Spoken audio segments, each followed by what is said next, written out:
Seguimos no Faladoiro hoxe analizando os resultados das eleccións celebradas na Universidade de Compostela. Están connosco os profesores Carmen Fernández Morante, ela é membro do equipo de Juan Casares Long, e Elías Torres, membro do equipo de Lourenzo Fernández Prieto. Casares e Fernández Prieto, os dous catedráticos que estarán na segunda volta para elixir o novo reitor da USC, e nos acompañan ademais Isabel Vaquero, que é representante dos PAS no claustro, pertence ao colectivo Atrave, e Inma García Escourido, que é responsable institucional dos comités, que é o colectivo de estudantes con maior representación tamén no claustro. Estamos falando de diferentes formas de gobernar, diferentes propostas para gobernar a USC.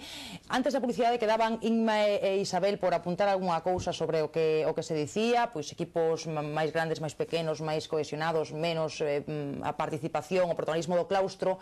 O fío dese asunto, algunha cousiña por precisar, por suxerirlles os profesores que nos acompañan, que lles poden trasladar logo os candidatos a esta segunda volta? Por exemplo, Inma, que sempre ten algo aí guardado.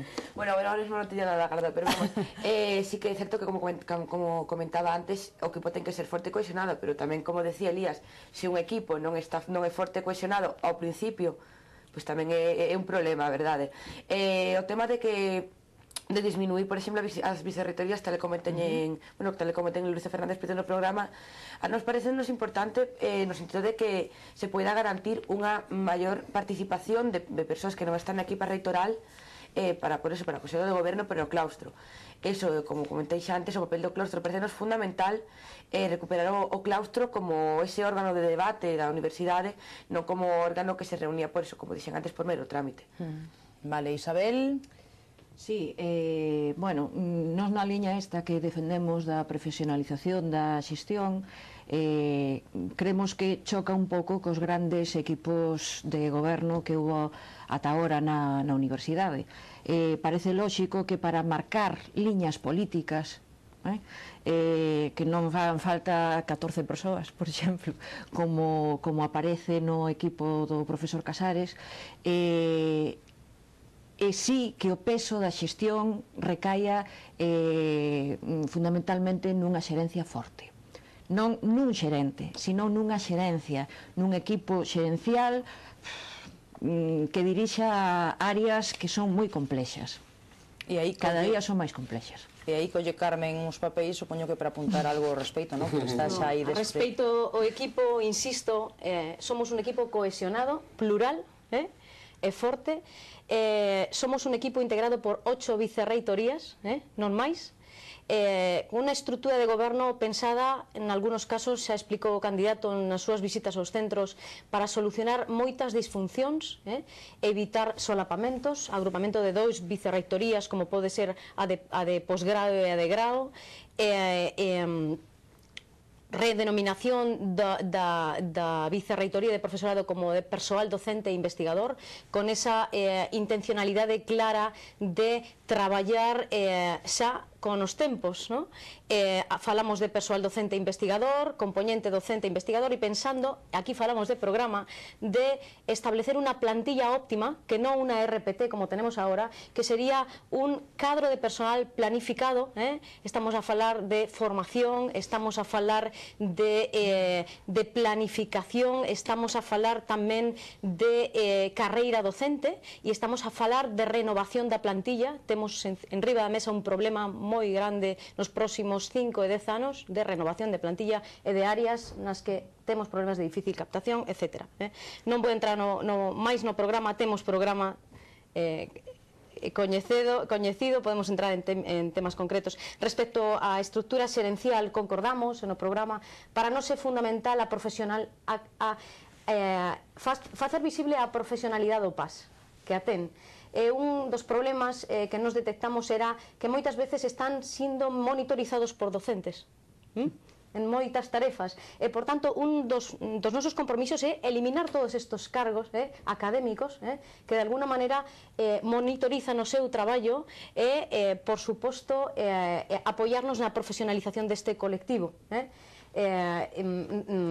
Tamén pensando nunha plantilla óptima, nos mesmos termos que no caso de persoal docente, investigador, etc. Coincidimos en estas apreciaciones, desde logo, explícitas no programa. Bueno, Isabel, digo porque saiu o tema dos PAS e quero coñecer tamén a súa opinión. Sí, eu además monitorizados por profesores. Estaba sorrindo polo de monitorizados por profesores, porque iso, bueno, oxalá fora así, nalgúns casos.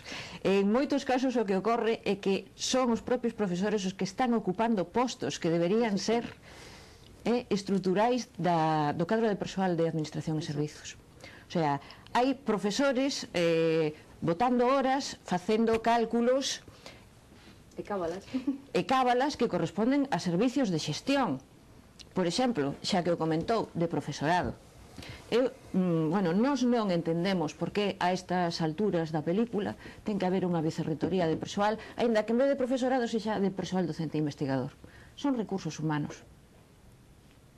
Todos somos recursos humanos na USC.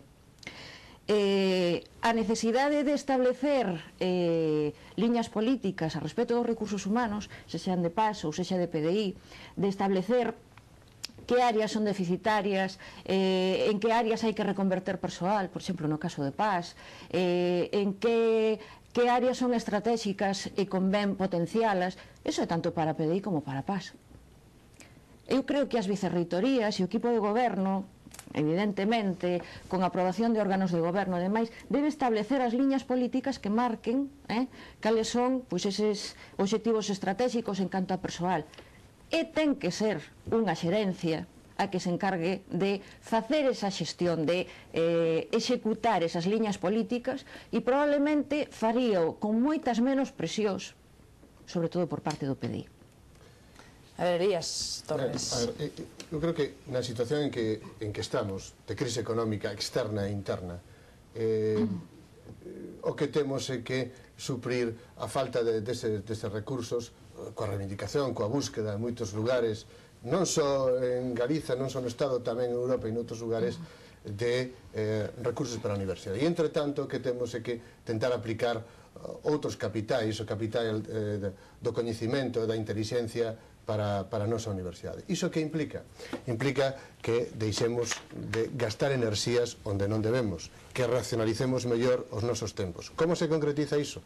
Efectivamente, concretízase en sabermos deseñar unha estrutura xerencial en que os profesionais da USC dunha vez podan executar esa estrutura xerencial.